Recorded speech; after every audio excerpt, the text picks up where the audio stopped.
एष सुरासुरमणु सिन्धवन्दिदं धोदघादिकं मलं प्रणमामि वढ्ढमाणं तीर्थं धम्मस्कातारं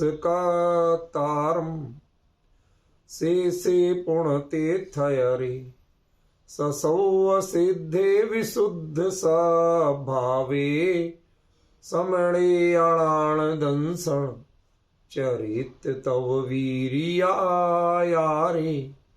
ते सौवे समगम पतेगमेव पतेगम वन्दामि अवट्टन्ते अर्हन्ते मानुषे खेते किच्चा अरिहन्ताणं सिद्धाणं तैणमो गणहराणम् अज्जावैवगाढं साहूढं चैव सौवेसिं तेसिं विशुद्धदंसन् प्राणपहाणासमं समासिज्य उपसंपयामि सम्मं जतोणिवाण संपत्ति।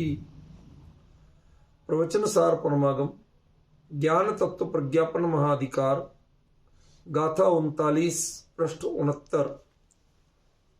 यदि पच्चखमजादं पज्जायं फलइदं चणाणस्य णाहवदिवातं णाणं दिव्यं तिहिके परुवेन्ति। इस गाथा में दो शब्द ऐसे हैं जिनका अभी तक कोई अर्थ ही नहीं किया गया। कई बार ऐसा होता है कुछ बाद के लिए छोड़ा, सब एक साथ मिक्स हो जाए ना तो क्लियर नहीं हो पाता, इसलिए कभी कभी मैं छोड़ देता हूं बाद के लिए। उसको ज्यादा ऐसा नहीं सोचो कि ख्याल में ही नहीं था, पर हाँ अब आपको ध्यान दिला रहा हूं कि दो शब्दों का अर्थ अभी तक नहीं किया गया। वो शब्द हैं एक तो वाह और दूसरा ही। इन दो छोटे छोटे से शब्दों को अभी बस ख्याल में दिला रहा हूं, अब अर्थ अभी भी नहीं कर रहा हूं, ध्यान दिला रहा हूं कि इनका हमने क्यों छोड़ा। ये लास्ट में आज जब करूंगा तब समझ में आएगा। अभी अपन इनको छोड़ के ही गाथा का अर्थ करते हैं। यदि प्राणस्य ज्ञान के आजादम फलेदम च पज्जायम अनुत्पन्न और नष्ट हो चुकी पर्यायें पच्चखमणा हवदि प्रत्यक्ष नहीं होती हैं, तमणाणम तो उस ज्ञान को दिव्यमति के परुवेंति दिव्य है ऐसा कौन कहेगा। ठीक है ना, क्योंकि परुवेंति बहुवचन है इसलिए कहेंगे ऐसा, क्योंकि ये कहने की बात केवली से नहीं है, प्रमाण पुरुष से नहीं है, आम लोगों की ओर से। भाई कौन कहेगा ये चीज, अपने को दुनिया क्या कहेगी ऐसा ये कहने का अर्थ। दुनिया में जो चीज उन्हें नहीं दिखती है, जो उनके लिए आसान नहीं है, वो जो करके बताए उसमें वो दिव्यता मानते हैं। संसार का स्वरूप बड़ा विचित्र, यही कारण है, यही विजन है, यही सोच है जिसके कारण सर्वज्ञता हावी हो गई और कैवल्य पीछे छूट गया। क्योंकि लोगों को दिव्य चाहिए, अद्भुत चाहिए, कुछ नया चाहिए, जो वो नहीं कर सकते वो चाहिए। यदि वो जो काम वो कर सकते हैं तो आपको कौन पूछने आएगा। समझ गया ना, ये यहां का सबसे बड़ा मुद्दा है। हमें इस विषय में काफी गंभीरता से समझना होगा कि कल दिव्यता का अर्थ कुछ और था, आज अर्थ कुछ और बता रहे हैं। ये बता रहे हैं परुवेंति के कारण। केवली प्ररूपण करते हैं ये नहीं है, लोग ऐसा क्यों प्ररूपण करेंगे? समझ गए ना? कौन मानेगा, कौन कहेंगे उनको ऐसा कि ये दिव्य है? समझ गए? तो ये आम लोगों की तरफ से कथन है। कल जो चर्चा की थी वो दिव्य यानी देव, देव माने केवली, ठीक है ना? तो उसके ज्ञान, उसे केवली का ज्ञान कौन कहेगा? कल तो ये अर्थ किया था, वो अर्थ भी अपनी जगह बिल्कुल फिक्स है। जो यदि अतीत और अनागत के ज्ञान पर्यायों को नहीं जानेगा तो उसे केवली का ज्ञान कौन कहेगा? देव का ज्ञान कौन कहेगा? ध्यान रखना, पहचान के लिए बता रहा हूं। कल की चर्चा में कई बार कोई चीज छूट जाती ना तो बाद में बताना चाहिए कि देव माने मात्र अरहंत होते हैं। सिद्ध को देव कहना भी उपचार है।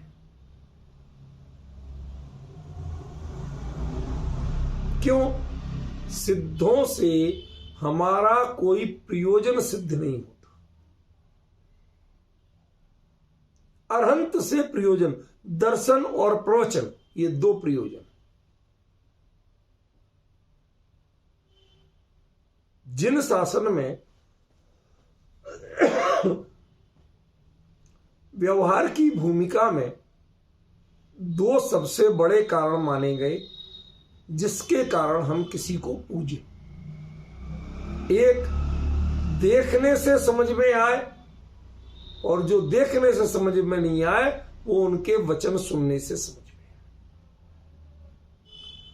इसीलिए जो श्वेतांबरों में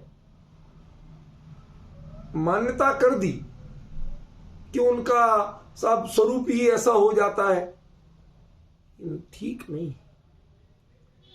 मतलब जिनका दर्शन करने से आपको दिव्यता, वह वीतरागता, वह आंतरिक वैभव समझ में ही नहीं आए, जो असली चीज थी उसको आपने ढक दिया। आप चाहे गहने से ढके, चाहे कपड़े से ढके, चाहे किसी चीज से ढके, मुद्दा ये है कि जो चीज खुली नहीं रखी जा सकती माने वो गंदी है, वो विकृत है, वो देखने लायक नहीं है। देखे तो उससे हमारे विचार खराब हो सकते हैं। ये परिभाषा समझ में आ रही है? मैं किसी के धर्म पर कटाक्ष नहीं कर रहा हूं, लेकिन विचार करने का अधिकार है। दुनिया में ढकने, आप दिखाना क्या चाहते हो? कितने गहने दिखाओगे? इंद्र के पास कम थे। गृहस्थ अवस्था में तीर्थंकर भी इंद्र के दिए हुए कपड़े पहनते। समझ गए? उसके आगे तुम क्या दिखाओगे? और कितनी कीमती गहना कपड़ा होगा, इंद्र से बढ़िया नहीं होगा। तो गहने और कपड़े से यदि पूज्यता आती हो, बहुमान के योग्य होते हो, तो फिर तो इंद्र की पूजा होना चाहिए। फिर अनंत की पूजा क्यों? क्योंकि उसके पास ही असली गहने कपड़े हैं, द बेस्ट। और आपके गहने कपड़े से यदि पूज्यता का भाव आता है तो भाई साहब फिर तो आप सेठों को पूजो, राजाओं को पूजो, देवों को पूजो। इंद्र, देव माने इंद्र, इंद्र को पूजो, फिर आपको जिनेंद्र को पूजने की जरूरत नहीं। और यदि गहने कपड़े इन परिग्रहों का त्याग करके वह वीतरागी बने हैं, जिन धर्म इस वीतराग का त्याग का धर्म है, तो भाई साहब ये बताओ कि उनके व्यक्तित्व में क्या कमी थी कि जिसको वो छोड़ के गए थे उन चीजों से उनके व्यक्तित्व को ढक रहे हो।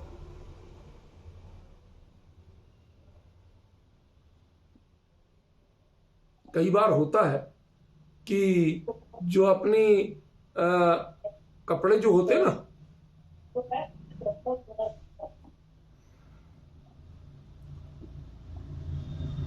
जो कपड़े होते हैं ना अपने, अब उसमें कहीं छोटा मोटा फट जाए, छेद निकल आए, कील लग गई, कुछ भी हो गया, तो उस स्थिति में क्या करते? कपड़ा बड़े चाव से लिया, नया था, कीमती था, एकदम फेंकने की हिम्मत नहीं होती। तो कपड़ा जितना बढ़िया था उससे भी बढ़िया एम्ब्रॉयडरी का एक फूल लाते हैं बाजार से, और वो फूल उस जगह पेस्ट कर देते हैं, लगा देते हैं। लोगों को क्या लगता है, देखो कितनी सुंदर डिजाइन की। समझदार क्या जानते हैं कि जरूर यहां फटा होगा, चूहा खा गया होगा, कुछ ना कुछ हुआ होगा, तो ये ऊपर टेक दिया। बात सौंदर्य की नहीं है, बात कीमती की नहीं है, बात यह है कि जो मूल में एक रूप था उसके ऊपर आपने चिपकाया क्यों? क्या जरूरत पड़ी चिपकाने की? यह पैच वर्क है, और पैच वर्क डिफेक्ट पे किया जाता है, क्वालिटी पे नहीं किया जाता। तुमने जो गहने पहनाए, तुमने जो कपड़े पहनाए, हमारे अनंत परमात्मा में क्या डिफेक्ट था, उनके व्यक्तित्व में क्या कमी थी जो तुम्हें कपड़े पहनाने के ढकने की जरूरत पड़ गई? आने दीजिए बात, अनावश्यक भय मत रखो। ये डरने की आदत छोड़ दो। शालीनता से बात कहो, दृढ़ता से बात कहो। अपशब्द का प्रयोग मत करो। किसी को चोट पहुंचाने की भावना मत रखो। उसके बाद यदि सत्य जो कहा जाना है वो कहिए, उसमें अनावश्यक भय मत रखिए। कायर मत बनिए, इतनी शूरवीरता होना चाहिए। समझ में आया ना? ये जो तुमने ढकने का काम किया, वीतरागता का विरोधी, अपरिग्रह का विरोधी, और तीसरा, फिर भी यदि तुम्हें लगता है नहीं नहीं नहीं हमने अच्छा किया, तो पहले ये बताओ क्या ढकने के लिए किया?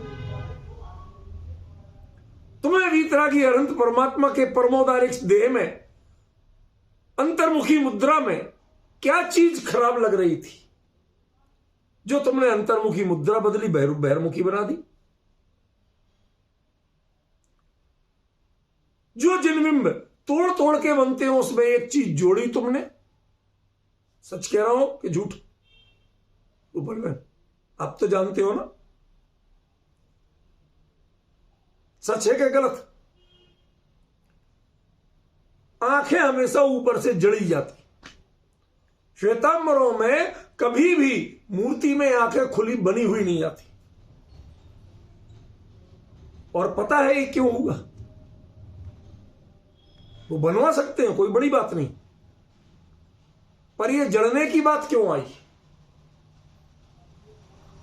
आज कुछ रहस्य खुलने दो, जानने दो, ताकि ऊपर से लिपा पोती की हुई चीज और ओरिजिनल, इन दोनों का अंतर तो पता चले।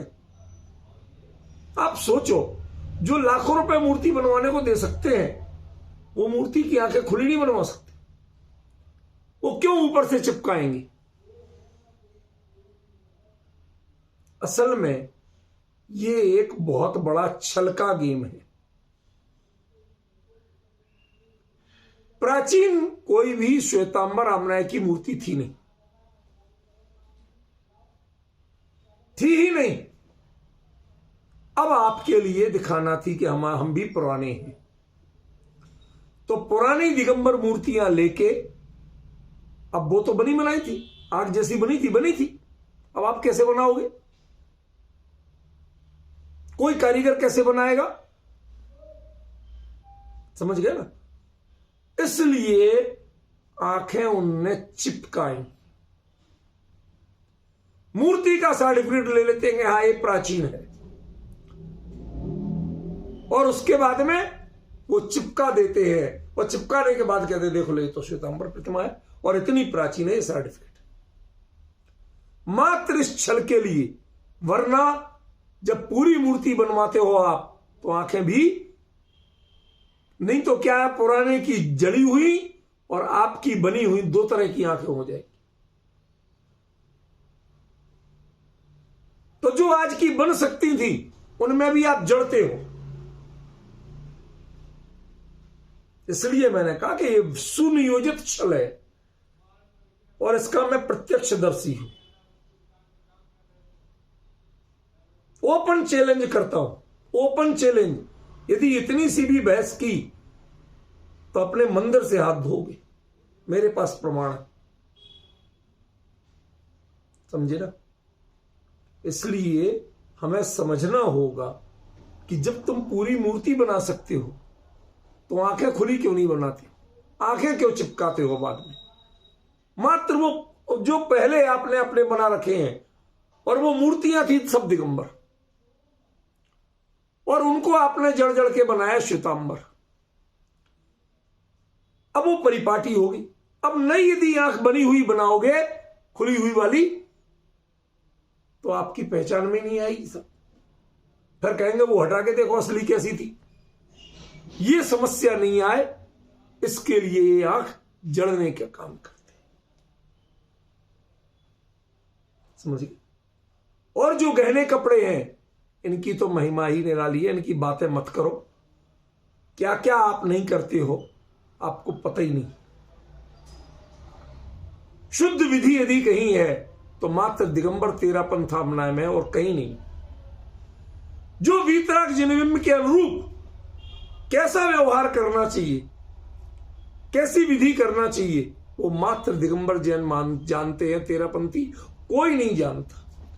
सबने विकृत किया है, संस्कृत किसी ने नहीं किया। ये प्रसंगवश बात बता रहा हूं, ये मेरा लक्ष्य नहीं है, लेकिन कभी कोई बात आ जाए तो उसे क्लियर तो करना चाहिए ना। तो मैंने मूल बात क्या थी कि देव मात्र अरहंत की ही संज्ञा है। क्यों? क्योंकि उनसे दर्शन और प्रवचन दोनों चीजें मिलती। लोक का हित होता है, सिद्धों के ना दर्शन है ना प्रवचन, और अरहंतों से नीचे ना दर्शनीय है ना उनके वचन प्रवचन कहलाते। बात समझ में आई? क्या कहा मैंने? असल में अरहंती देव क्यों? क्योंकि उनके नीचे के आचार्य उपाध्याय साधु गणधर भी वो केवली नहीं। हमारे यहां असली पूज्यता केवली से, कैवल्य की प्राप्ति से, और इन तीन में कैवल्य नहीं है, इसलिए इनको देव नहीं कहा जा सकता। और उनसे ऊपर के जो है सिद्ध, उनसे दर्शन प्रवचन नहीं मिलते, इसलिए उनको देव नहीं कहा जा सकता। बाकी को देव तो कहा, नव देवता कहे होने को, पर वो सब उपचार से कहे। असल में देव एक है और वो है अरहंत। क्यों? क्योंकि उनसे भव्य जीवों के प्रयोग, उनको देव कहते कौन है? वो तो अपने आप को कहते नहीं, कहते तो भक्त है ना। तो क्यों कहते हैं? क्योंकि इनसे दर्शन और प्रवचन रूपी प्रयोजन की पूर्ति होती। समझ गए? और सिद्धों से वो नहीं होती। केवली दोनों है, लेकिन सिद्धों से वो पूर्ति नहीं होती है। और आचार्य उपाध्याय साधु क्यों नहीं कहते? क्योंकि वो केवली नहीं। इसलिए मात्र अरहंत ही देव है। पहली मुद्दे की बात जान लो, ठीक है ना? और उनको ही देव क्यों कहा? क्योंकि उनके दर्शन करके कैवल्य को समझो, उनके वचनों से भी कैवल्य को समझो, उसकी महिमा को समझो, उसको पाने का मार्ग समझो। मात्र इसलिए देव कहा। यदि उनके दर्शन से आपको कैवल्य समझ में नहीं आया, बाकी समझ में आया, तो आपको देव दर्शन हुए ही नहीं। जिसको स्वरूप में समाने की भावना नहीं जगी, उसको देव दर्शन नहीं हुए। बड़ी खरी बात कह रहा हूं, शांत मन से सुनना। क्या?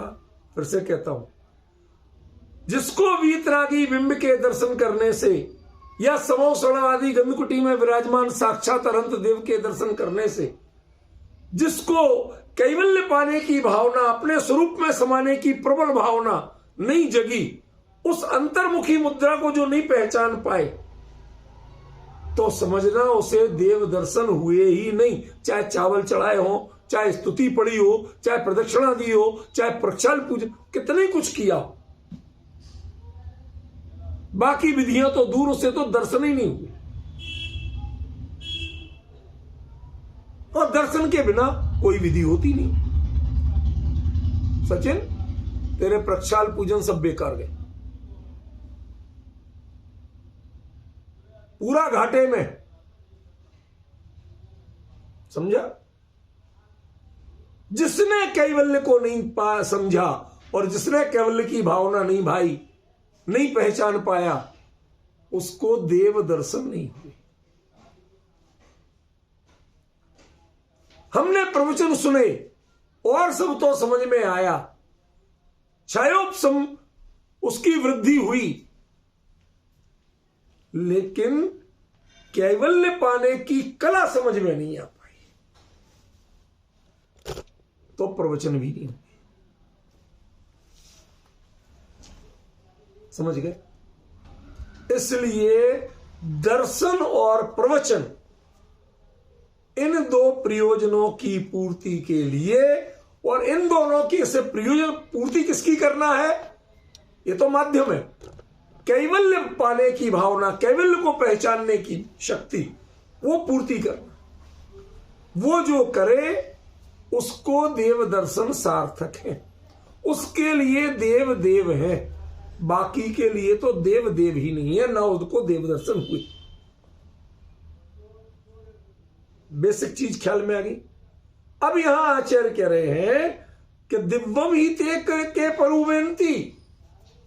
आचार्य ने बड़ी सफाई से दोनों बात कह दी, एक देव की दिव्यता और एक लोक मानस की दिव्यता।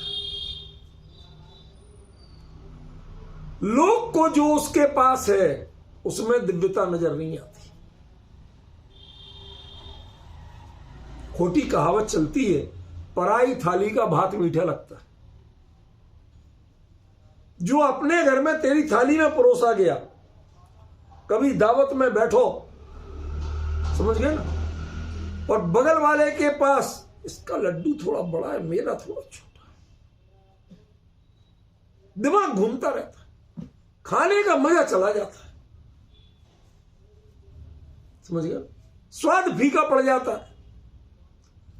जीव को स्वाद आता है पर जीव को स्वाद नहीं आता। क्यों? क्योंकि इसका उपयोग भटका हुआ। जब आपने मूल लक्ष्य पर ही ध्यान नहीं दिया तो बाकी सब विघटित हो जाता, नष्ट हो जाता। तो पहले समझना कि लोग के मन में दिव्यता क्या है। जो उन्हें मिलती है वो उन्हें दिव्यता नहीं लगती, जो उनके पास नहीं है वो दिव्यता लगती, समझिए? जो वो नहीं कर सकते वो दिव्यता लगती। कोई चीज भारत में पैदा ही नहीं हो सकती, जलवायु उसके अनुकूल नहीं। तो बड़े शान से कहते साहब इंपोर्टेड फल है, इंपोर्टेड आइटम है, ससुराचार उससे बदहजमी हो जाती है, क्या पेचिश हो जाए, लेकिन फिर इंपोर्टेड है, ऐसे लिए डोलता है क्योंकि तेरे यहां पैदा नहीं होता। तो जो छद्मस्थों के ज्ञान में उत्पन्न नहीं होता, जो छद्मस्थों को जीवन में नहीं मिलता, जिसको वो नहीं जान पाते, उसके वो गीत गाते। जो उन्हें मिलता है उसके गीत नहीं गाते। यहां देसी घोड़ा विदेशी गधे, देसी घोड़े से विदेशी गधा ज्यादा महंगा बिकता। यह हिंदुस्तान की मानसिकता है। इंपोर्टेड का एक टैग लगा नहीं। दिल्ली में फल वाले इतने चतुर हैं, इतने चतुर हैं कि पूछो मत। वो बाजार से सस्ते से स्टिकर, इतने इतने से स्टिकर खरीद के लाते, 10 रुपए के 1000 स्टिकर। अब 1000 फल में 10 रुपए खर्च हो गए तो हो गए। अब वो पता क्या करते कि फल जब पेटियों में किसी चीज में पैक होके आते हैं तो कोई ना कोई हिस्सा तो एक दूसरे से टकराएगा। कोई पेटी से टकराएगा, दूसरे फल से टकराएगा। कहीं दूसरे फल का डंठल लग जाएगा। तो जो वो छेद, दबाव, खराबी जो बनती है, उस पर वो स्टिकर लगा के तुम्हें चिपका के दिखाते, देखो ये इंपॉर्टेंट फल है। हम अकल के अंधे जल्दी से ले आते, देखो साहब उस पर स्टिकर। अरे स्टिकर कौन से पेड़ ने लगा के दिया आज तक? फल कोई फैक्ट्री में बनते नहीं कि वो फैक्ट्री वाला स्टिकर लगा देगा। तो बताओ अकल के अंधे कौन हुए? हम ही लोग हुए ना। उस पे स्टिकर नहीं लगाता, इस पे स्टिकर। अरे भले आदमी जिस पे स्टिकर लगा, मैं तो पहले स्टिकर उखाड़ता हूं 2-4 के, देखता हूं कि कितना डिफेक्ट है, फिर कहता हूं भैया बिना स्टिकर के हैं क्या? अरे बाबूजी इतने बढ़िया है, मुझे तेरे स्टिकर वाले नहीं चाहिए, बिना स्टिकर के हो तो ले लो। जो तू चमकाता है ना कपड़े से, वो वाले नहीं चाहिए, बिना चमक वाले दे दे, मैं ले लूंगा। ओरिजिनलिटी पता तो चले। वो क्या करते, कपड़े को हल्का सा सस्ते से ग्रीस वगैरह से चिकना कर लेते और उससे रगड़ते हैं, तो आपको फल ऐसे चमकते हुए नजर आते, कलर ही नया दिखता। ऊपर से जहां खराबी दिखी उस पर स्टिकर चिपका दी। अब हम जैसे अकल के अंधों ने लेना शुरू कर दिया, भाई साहब ये तो लेबल लगा हुआ है, स्टिकर लगा हुआ है, हम तो वो वाले फल लाए, सादा नहीं लाए। तुम्हें कौन समझाए कि तुम्हारा स्टिकर दाग पे लगा हुआ है, डिफेक्ट पे लगा हुआ है। ये स्टिकर क्वालिटी की निशानी नहीं है, क्योंकि पेड़ ने आज तक लगाया नहीं। पेड़ लगाए तो हम माने स्टिकर लगा, समझे? हमने कभी वस्त्र से पहचाना, कभी कपड़ों से, गहनों से पहचाना, कभी देवी देवताओं से पहचाना। चक्रेश्वरी आदिनाथ की, फलानाथ की देवियों से भगवान पहचाने जा रहे। आप विश्वास नहीं करोगे, ये सच कह रहा हूं, सच कह रहा हूं। पहले तीर्थंकर के चिन्ह नहीं बनाए जाते थे। क्यों? क्योंकि त्रियंच आदि है ना, कई सबके स्वस्तिक तो है नहीं, सबके चंद्रमा तो है नहीं। किसी के सुअर है, किसी के सेही है, किसी के शेर है, किसी के सांप है, किसी के हिरण है कि नहीं? किसी के बैल है, घोड़ा है। तो इन त्रियंचों को क्यों हम वेदी में विराजमान करें? ये सोच के पहले चिन्ह नहीं बनाए जाते। तो पहचाने कैसे कौन से भगवान की मूर्ति है? दिगंबर मुद्रा तो सब एक जैसी होती, सब नासागर दृष्टि होती, कैसे पहचानेंगे? तो वो पहचानने के लिए उनके यक्ष यक्षिणियों की आकृति भिन्न होती थी हर तीर्थंकर की। तो यक्ष यक्षिणी किसकी बैठी है, उससे ये वो फला तीर्थंकर पहचानी जाती। पर जब दुरुपयोग शुरू हुआ, लोग तीर्थंकर को भूल गए, यक्ष यक्षिणी पूजने लगे। कहते क्यों भाई साहब, आप तो वीतरागी हो, आप तो लोगे दोगे नहीं, तो हमें जरा ऐसे लोगों को पूजने दो जो कुछ दे, हमें तो चाहिए ना। ये भोगों के भिखारियों की भीड़ मंदिरों में जुटने लगी और उन्होंने उन्हें पूजना शुरू कर दिया। तो लोग आचार्य चिंतित हुए, सिर पकड़ के बैठ गए, ये क्या हुआ? भक्त लोग गए, महाराज अब कुछ आदेश दो, हमें मार्ग बताओ। तो उन्होंने कहा नीचे भगवान के शरीर से दूर अलग नीचे चिन्ह बनाने लगा, उससे पहचाने जाएंगे। कितनी विडंबना, गलती हमारी और सुधार भगवान की बिंब में किया जाता। विकार हमारे दृष्टि में है और सुधार वेदी पे किया जाता।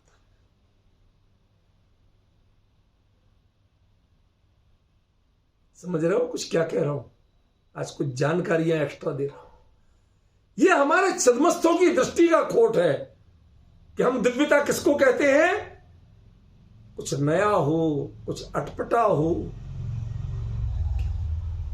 लोग ऐसे ऐसे दिव्य वाले मिलते हैं कि जिनके लिए भैरव बाबा बड़े पूजनीय। जब मैं जयपुर पढ़ने गया, वहां यूनिवर्सिटी एरिया में उधर रहता था, इमरजेंसी लगी और इन्होंने इमरजेंसी बात, वो मोरारजी देसाई की सरकार आई तो वो तो भैया जीवन जल पीते थे, तो उन्होंने कहा साहब ये ड्रिंक व्रिंक नहीं चलेगी, उन्होंने शराब बंदी कर दी। अब पीने वाले क्या करें? तो जो लोग नहीं पूजते थे सारे के सारे लोग भैरव जी के भगत हो गए। जहां भैरव मंदिर मिले सब वहां लेन लगा के जा रहे भाई साहब, हाथ में बोतल। क्या करें भाई साहब, भगवान की पूजा तो करनी है, अब उनका प्रसाद इसी के चलता है, उन्हें यही पसंद है, सब लेके जा रहे और बाद में पी रहे। क्या करें साहब, भगवान का प्रसाद नहीं ले, उनको 2 बूंद टपकाई, बाकी खुद चलाई। ये व्यंग में ऐसी गंदी बात कहना नहीं चाहता था। असल में हमने अपनी वासनाओं की पूर्ति का माध्यम भगवान को बनाया। आपको चमत्कार पसंद थे, आपको नयापना पसंद था, जो आप नहीं कर सकते। अरे आप तो वीतराग भी नहीं हो सकते थे, आपको वीतरागता पर नजर नहीं गई, आप केवल ही नहीं बन पाए थे, कैवल्य पर नजर नहीं गई। लेकिन आगे पीछे का जान जाओ तो मजा आ जाए, दूसरों के घर में झांक लो तो मजा आ जाए। ये जो सोच थी ना, इस सोच ने आपके दिमाग में दिव्यता की परिभाषा, आगे पीछे की पर्यायों को जानना। केवली के अनुसार दिव्यता क्या है? कि जो जानना वो प्रत्यक्ष जानना, अर्थ के सन्मुख होके नहीं जानना, अक्ष के सन्मुख होके जानना। यह है आज का मुख्य प्रतिपाद्य विषय। समझ में आया? असली दिव्यता क्या थी? अर्थ के सन्मुख होके नहीं जानना। सर्वज्ञता में ऐसा लगता है सबको जानते, सबको जानते, ऐसा लगता है जैसे अर्थ के सन्मुख होके जान रहे हो। उनके लिए बताया कि सबको जानते तो हैं, सब जानने में आता तो है, लेकिन वह अर्थ के सन्मुख होके नहीं जानते हैं, अक्ष के सन्मुख होके। क्यों? क्योंकि उनका ज्ञान प्रत्यक्ष है, अर्थक्ष नहीं।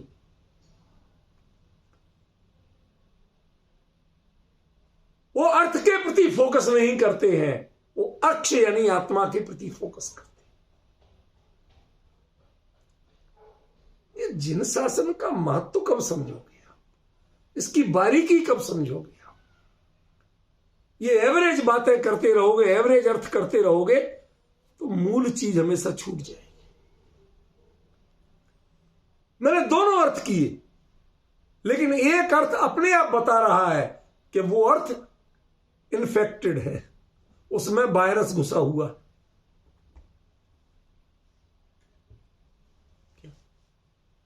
वायरस घुसा हुआ है, वो पंडित को दी गई खीर है। सेठ के यहां से पहली बार पंडित के यहां एक पतीले भर के, इतने बड़ा पतीला 2-2.5 किलो का, और उसमें केसर, बादाम, इलायची, वो महक आ रही है बासमती चावल की, बढ़िया दूध, खीर पहुंची पहली बार। लड़का देके आया, पंडित ने कहा आज लाला के यहां से जिंदगी में पहली बार माल आया, कहीं पहले उड़ा लो, बाद में बात करेंगे, गप्पा गप खा ले जितनी खा सकते।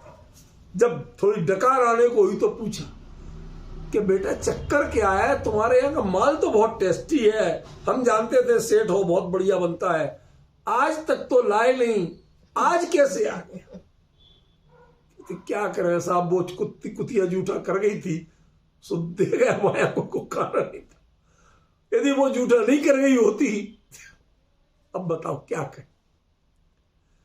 ऐसे ही तुम्हारे परिणामों को, तुम्हारी भक्ति को विषय विकार के वायरस जूठा कर गए हो, इन्फेक्टेड है ये भक्ति। जो तुम वीतराग में दिव्यता के नाम पे महाराज आगे पीछे का जानते हो कि नहीं, ये ढूंढते हो आप।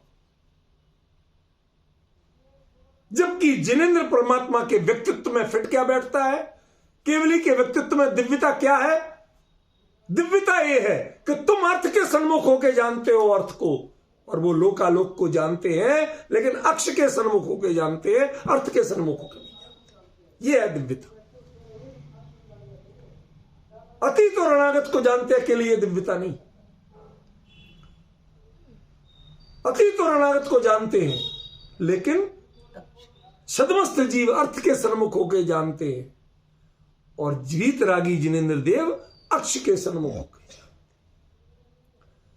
उनके उपयोग का विषय ज्ञायक है, कभी लोक नहीं है। लोक जानने में आता है, जुदी बात है, इससे इंकार नहीं, ये झूठ नहीं है। जानने में आता है, ये बात बिल्कुल सही है। ज्ञान में झलकता है, ये बात बिल्कुल सही है। बिल्कुल क्लियर जानते हैं, ये बात भी बिल्कुल सही है।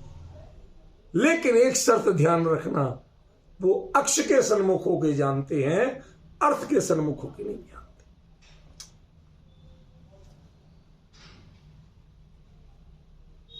अब कुछ क्लियर हुआ?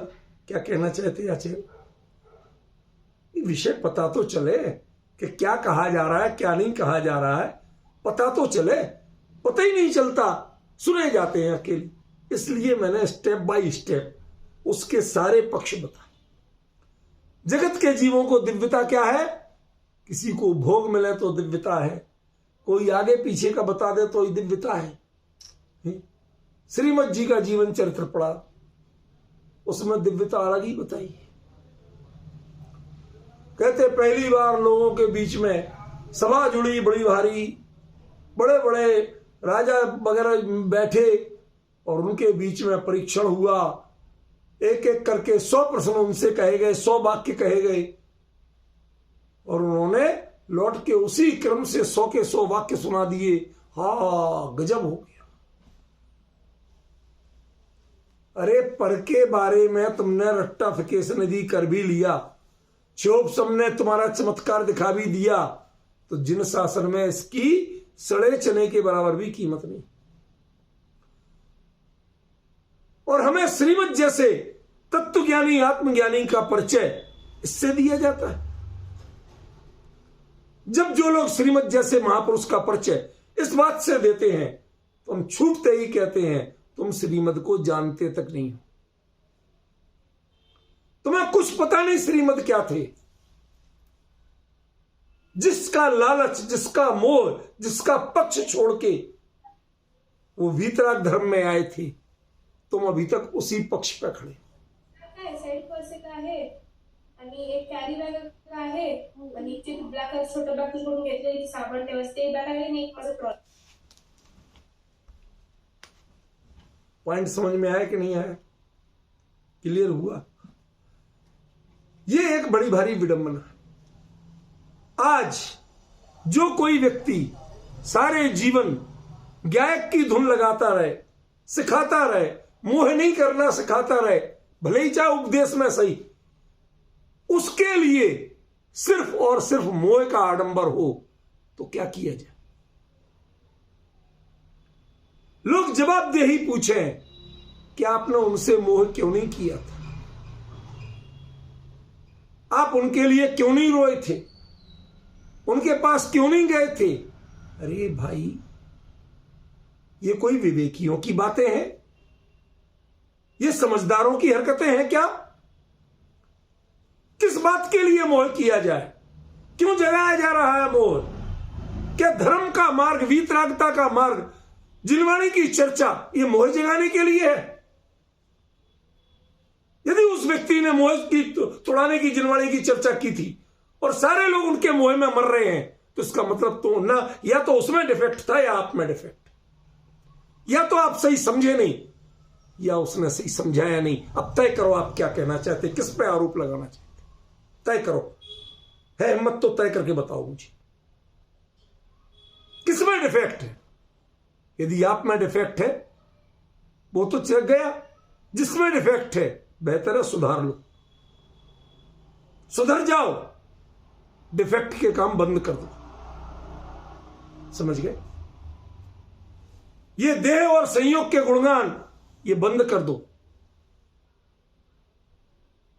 आप उस तत्व की बात करो जो तत्व मिला था, जो आत्महित सीखा था उसकी बात करो।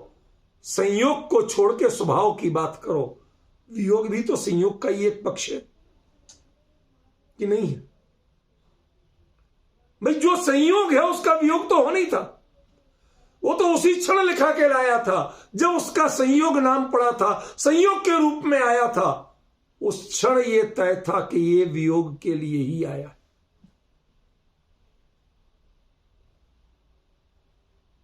समझी? उसके बावजूद संयोग की दृष्टि छुड़ाकर स्वभाव की दृष्टि की बात सिखाते रहे, लेकिन एक भी नहीं सीखे, न पंडित सीखे न चेले सीखे। क्यों? क्योंकि सब संयोग के लिए रो रहे हैं, स्वभाव की चर्चा करता कोई नहीं दिख रहा।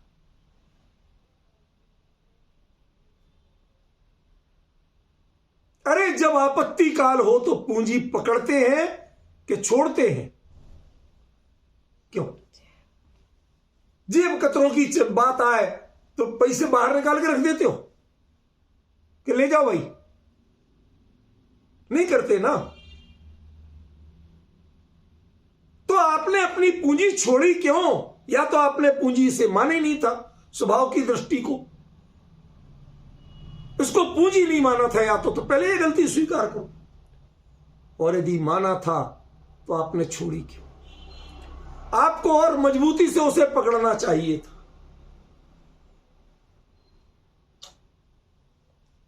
स्वभाव की चर्चा करने वालों के लिए संयोगों की दृष्टि से जो चर्चा करते हैं, रिएक्ट करते हैं, खेद होता है उनके व्यक्तित्व पर, उनकी बुद्धि पर, उनके व्यवहार पर।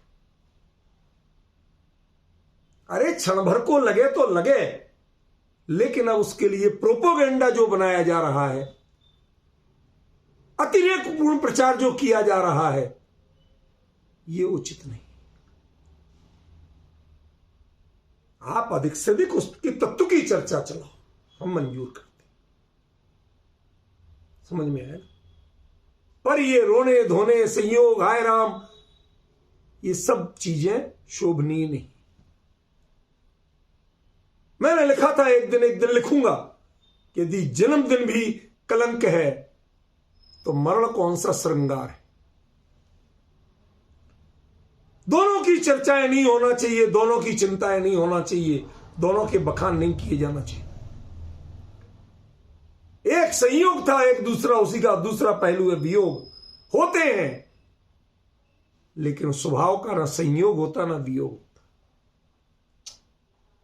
हमें किसको पकड़ना है ये तो बताओ। स्वभाव दृष्टि को देखो। कोई संयोग मिले और उसमें यदि तुम्हें स्वभाव की बात मिले तो आप किसको पकड़ोगे? मुनिराज की आहारचर्या का एक रूप बताया था मैंने। क्या कहते हैं उसको? गोचरी कहते हैं ना। तो क्यों भैया? यदि इसके शब्द को मिलाया जाए, शब्द मिलेच्छ बना जाए, तो क्या अर्थ होगा? गो माने गाय की तरह और चरी माने चरने का काम। तो क्यों भैया मुनिराज के लिए ऐसे शब्द बोल सकते हो क्या? या उनके आहारदान के लिए ऐसे शब्द बोल सकते हो शांति भाई? तो फिर क्या मतलब है कि जैसे गाय अपने ग्रास पर दृष्टि रखती है, ग्रास देने वाले पे नहीं रखती। ये है धर्म। ग्रास पर तो दृष्टि है, ग्रास देने वाले पर नहीं है। ऐसे ही तत्व पर दृष्टि हो, तत्व परोसने वाले पर नहीं।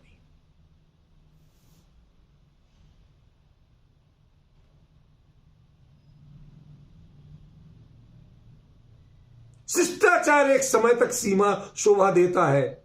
शिष्टाचार को सदाचार मत बनाइए। सुबह शाम देव दर्शन करते हैं, पूजन करते हैं, स्वाध्याय करते हैं।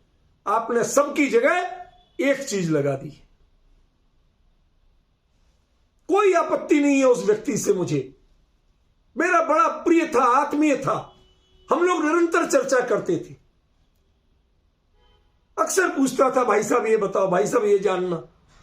लेकिन हमें इस बात का दुख है कि उसने तो शांत प्रणामों से अपना देह छोड़ दिया, लेकिन हमने उससे वो शांत प्रणाम सीखने की जगह संकलेश प्रणाम सीख के उसका आचरण कर रहे हैं।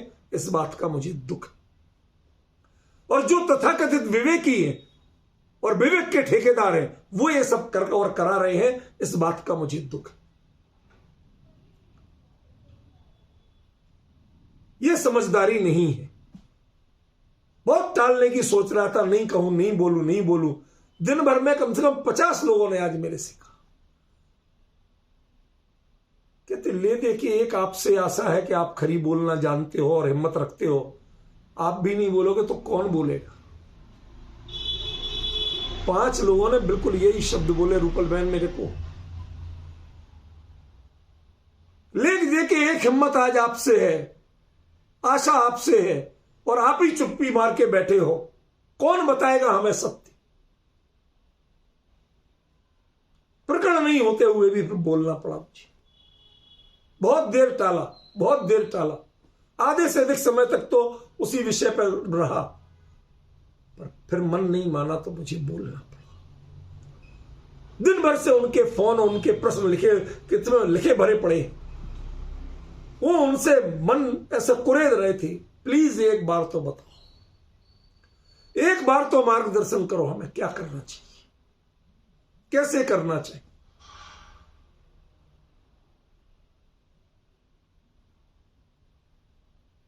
हमें अच्छा लगा, कल एक सज्जन का फोन आया, उन्होंने एक बात कही, मैंने प्रतिज्ञा कर ली कि अब इस विषय में चर्चा नहीं करूंगा। जिनके घर में 30 दिन लास्ट रहे, उन्होंने कहा, मेरे को कल फोन आया, सुदीप जी हमने प्रतिज्ञा कर ली है, आपका संकेत हम समझ गए थे, हमने प्रतिज्ञा कर ली है, अब हम ये चर्चा तक नहीं करेंगे, किसी सभा में कहीं जाएंगे नहीं इस बारे में, और बोलेंगे तक नहीं।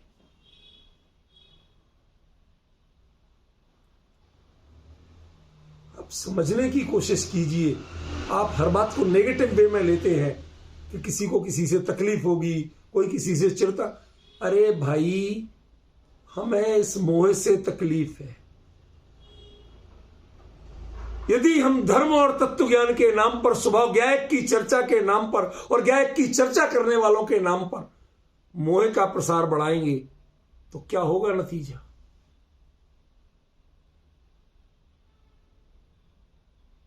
कौन बताएगा हमें सत्य।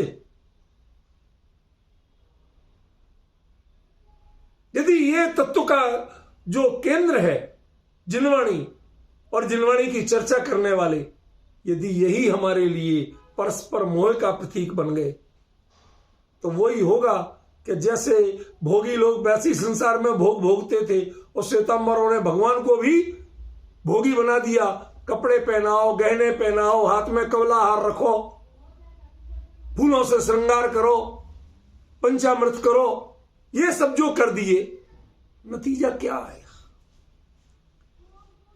कि हम तो भोगी थे ही, हमने भगवान का व्यक्तित्व और भोगियों का बना दिया। जो परम योगी थे, परम वीतरागी थे, उनका व्यक्तित्व धूमल कर दिया। इसलिए बंधुओं, विनती है आपसे, जीवन का संकल्प सीखिए। यदि कुछ सीख नहीं है, अपने परिणाम अंत समय में आप कैसे संभालेंगे, इसके लिए अभी से प्लानिंग शुरू कीजिए। अपने मन को मजबूत बनाना शुरू कीजिए। सच बताओ, किसी ने सोचा कि यदि अभी देह छूटती हो और आपको बिल्कुल पता चल जाए कि छूट रही है, तो परिणाम कैसे संभालोगे, क्या लगेगा, क्या आराम से छूटने दोगे। शांति भाई, जिस लोक में नहीं भागोगे। मैं इलाज से मना नहीं करता हूं, शब्द समझने की कोशिश करना। सात्विक और एक मर्यादा के इलाज वो एक सामान्य कर्तव्य है, लेकिन जब वो सुनिश्चित पता लगे कि भाई ये अब अनिवार्य है, उसके बाद में आकुलता का मार्ग चुनना ये विवेक नहीं। जाती है तो जाए भाई, कौन सा मेरा कुछ जा रहा है, मेरा एक गुण नहीं जा रहा है इसके साथ, मेरा चैतन्य का वैभव मेरे पास है, एक रत्ती भर भी इसके साथ जाने वाला नहीं। ले जाओ तो ले जाओ। आदिनाथ के लिए इक्षुरस का आहार हुआ था। अरे हुआ था कि नहीं शांति भाई, हुआ था। तो वो गन्ने को पेल के बनाया था कि बिना पेले? पेला होगा। लकड़ी की मशीन होगी, साफ सुथरी, कितनी मर्यादा, सब मानता हूं, सबने विवेक से किया होगा। राजा श्रेयांश बहुत विवेकी थी। लेकिन ये बताओ कि गन्ने के रस जब निकाला तो उसकी जो खोई बची थी ना, छोक, सूखा नीरस गन्ने का वो कचरा, उसका क्या हुआ था? कभी चिंता की? आज तक किसी ने पूछा? अभी भी पंचगढ़ा में जो मुनिराज को हारदान में दी गन्ने, उसके लिए तो आप बहुत बोलियां और पता नहीं क्या, बोलियों को तो मैं धुर विरोधी हूं। ये जनधर्म विरोधी काम, अप्रगृही जनधर्म का विरोधी काम है। डंके की चोट ध्यान रखना, जनधर्म की विराधना जितनी हो रही है उसमें सबसे बड़ा कारण अभी कोई आज है तो ये बोलियों का धंधा। हर बात में मंच से पैसे पैसे की बात होती रहती, धर्म और तत्व ज्ञान की बात उतनी नहीं होती जितनी पैसे की होती। जितना समय, जितना बहुमान पैसे वाले को दिया जाता है उतना बहुमान तत्व ज्ञान वाले को नहीं दिया जाता, उतना बहुमान धर्म का आचरण करने वाले को नहीं दिया जाता। इस बात का मुझे खेद है। जरा समझो तो सही कि मैं क्या कह रहा हूं, पहचानो तो सही क्या कर रहे हो आप। जब गन्ने के रस की तो आप बोली लगा देते हो, सब जिसने कौन पहला सौभाग्य लेगा ये बना देते हो। कभी उस खोई के बारे में विचार किया? खोई तो आप समझ गए ना, जूस निकालने के बाद जो बचता है कचरा, उसको बोलते हैं खोई। उसके बारे में कभी विचार किया? नहीं किया ना। ये देह खोई है और जो तत्व ज्ञान पाया वो रस है। इस जीवन का रस वो है और ये खोई है। आप खोई के खोने पर बेचैन हो और रस पूरा बहा जा रहा है, उसकी चिंता नहीं है। इससे बड़ी विडंबना क्या कहूं आपकी समझ की। क्या खोई के खोने पर परेशान हो और रस नाली में बहा जा रहा है, उसकी चिंता नहीं।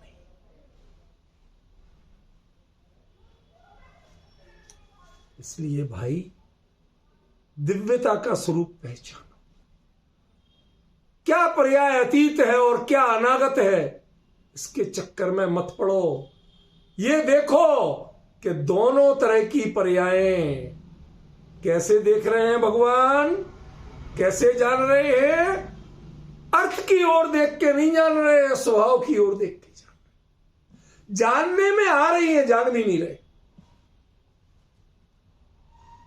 इस पर फोकस करो। यह है तुम्हें अनुकरणीय। तुम पर को जानने के लिए पूरे जीवन पागल हो। जो तुम नहीं जान पाते वो जानने के लिए अरे साहब गजब की जगह।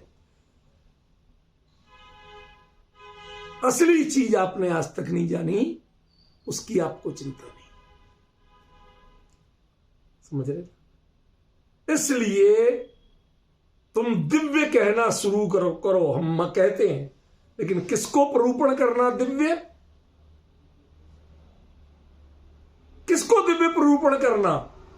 जो अर्थ के सन्मुख होके नहीं देखे जाने, जो स्वभाव के सन्मुख होके लोकालोक को भले ही जान ले तो जान ले, स्वभाव में लोकालोक को जान ले, पर पदार्थ की ओर सन्मुख होके उन्हें नहीं जाने। ऐसी बातों की प्ररूपणा होती है।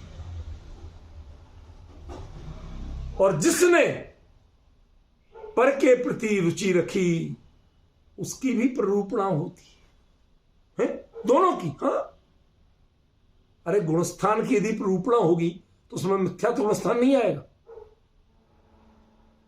अरे बताओ ना, कौन सी अनर्थ की बात कर रहा हूं। यदि गुणस्थान की प्ररूपणा होगी, 20 प्ररूपणाओं में पहली प्ररूपणा है गुण जीवा पज्जति, तो पहली प्ररूपणा ही गुणस्थान प्ररूपणा। तो जो छोक पे ध्यान देते हैं, खोई पे ध्यान देते हैं, वो उनकी भी प्ररूपणा होगी। वो किस प्ररूपणा में आएंगे? मिथ्यात्व गुणस्थान की प्ररूपणा में आएंगे। समझ में? और जिसको ये चीज छूटी और स्वभाव की दृष्टि रुचि हुई, वो किस प्रूपणा में आएंगे? उनकी प्रूपणा सम्यक्त से शुरू होगी। मिथ्यात्व की चर्चा उनके जीवन में नहीं है, मिथ्यात्व की छाया उनके जीवन में नहीं है। अब समझ में आ रहा है कुछ क्या कह रहे हैं आचार्य जी? अभी 2 शब्दों पे नहीं बोल रहा हूं मैं, वो 2 तो बताऊंगा, वो लास्ट चर्चा है। अभी तो दिव्यता के 2 रूप बताना है। छद्मस्तों के लिए, संसारियों के लिए दिव्यता क्या है? ध्यान रखना, मोक्ष के परिणाम असंख्यात लोक प्रमाण नहीं है, लेकिन विकार के एक एक तरह के परिणाम असंख्यात असंख्यात लोक प्रमाण। आज छपक श्रेणी में जो परिणाम होते हैं, अधाकरण, अपूर्वकरण, अनुवृत्तिकरण, वही होंगे और क्या होगा? बताओ ना, नया क्या होगा? सारे तीर्थंकर, सारे केवली वही के वही करते, सब एक दूसरे नकल नहीं करती, पर वो चीज उनमें रिपीट होती। समझ गए? वही का वही करते, कुछ नया नहीं है। और भोगियों के, रागियों के परिणाम में नित नयापना है। क्रोध कितने तरह का हो सकता है? पहले हम पढ़े थे शास्त्र में कि पुद्गल के वर्ण गुण की 5 पर्याय होती, काला, नीला, पीला, लाल, सफेद। शांति भाई, सच कह रहा हूं ईमानदारी से, 5 रंग जानता था। जब इन लोगों की मैचिंग के लिए जाता हूं, कभी एक आध बार गए, तो वो हरे रंग के 100 सेट दिखाने के बाद सिर पकड़ लेता, भाई साहब सॉरी, आपके हरा रंग है नहीं। के बाद 100 हरे रंग मिला, एक एक से मिलाता घूमता ही, फिर भी नहीं मिलता। पहले लोग कितने सरल थे। अब तुम्हारे हरे का कोई सेट हो, साड़ी का, उनने ब्लाउज का हरा कपड़ा ला दिए, सिला गया, हो गया भैया, मिल गया। इससे ज्यादा मैचिंग और क्या होगी? नहीं तो जो है वो पहन लो, कंट्रास्ट कर लेना। आज जो ये मिला मिला के पागल हैं, ये पुद्गल के चाकचिक्य पे पागल है। ये विकारों के चाकचिक्य पे पागल है, क्योंकि इतनी बहुरूपता, इतने असंख्यात लोक प्रमाण भेद विकारों में है। चैतन्य के परिणामों में असंख्यात लोक प्रमाण भेद नहीं, उसमें दिव्यता नहीं है। तुम्हें दिव्यता मिलेगी तो इनमें मिलेगी। कितने सेट चाहिए? मुनिराज के लिए कितने, कौन सा सेट चलेगा भाई साहब? जरा बताना शांति भाई, मुनिराज के लिए कौन सा सेट चलेगा? कि वीतरागता का सेट चलेगा, चाहे गोरे हो चाहे काले हो। हमारे तो तीर्थंकर भी 2 गोरे 2 सांवले, 2 हरियल 2 लाल, 16 कंचन वर्ण के, फिर भी वीतरागता में एक ही माल। जिसके कारण पूज्य है वो एक है, वो ये 5 तरह की। डिफरेंस समझ में आ रहा है क्या कह रहे हैं? ये पहचानना सीखो भैया। तुम यदि नित नया अपना जानना है तो मिथ्यात्व के परिणामों में मिलेगा असंख्यात लोक प्रमाण भेद। क्रोध के परिणामों के असंख्यात लोक प्रमाण भेद, मान के परिणामों के असंख्यात लोक प्रमाण भेद मिल जाएंगे, लेकिन वीतरागता के परिणामों में एक रूपता है। इसलिए हित करना है तो इस चमत्कार दिव्यता का मोह छोड़ो, एक दिव्यता को अपनाओ जो स्वभाव सन्मुख होती है, अर्थ को जानती है, पर अर्थ के सन्मुख होके नहीं जानती है, स्वभाव के सन्मुख होके जानती है। इसका नाम असली दिव्यता है। ठीक है, बाकी इसकी चर्चा कल चलेगी। कल शायद ये गाथा पूरी समय होगी।